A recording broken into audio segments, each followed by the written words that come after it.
I've been attached with the feeling of now waking up with you by my side. Talaga namang nag-celebrate na itong ating Donnie Pangilinan ng kanyang kaarawan sa ASAP at talagang syempre hindi mawawala dito ang kanyang Bel Mariano na talaga namang ayon pa nga sa kanya ay batiin nga natin ang minamahal nating si Donnie Pangilinan.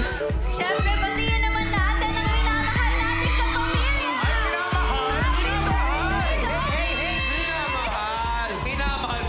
Na alam naman natin na talagang meron nga rin ditong birthday wish itong ating Bel Mariano sa kanyang nato na talaga namang pinag-uusapan na dahil kahit nga raw simple lang ito ay grabe pa rin nga ang tingin ng ating Donnie. Mahal natin yan.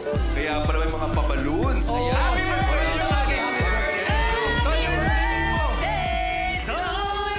At dahil nga rin dito ay talaga namang napahimlay nga ang maraming bubblies na alam naman natin na bukas na nga ang karawan ng ating Donnie Pangilinan. Kaya naman talaga ang mabula ay for the prepare na nga rin para dito. Maraming salamat as a family. Thank you so much.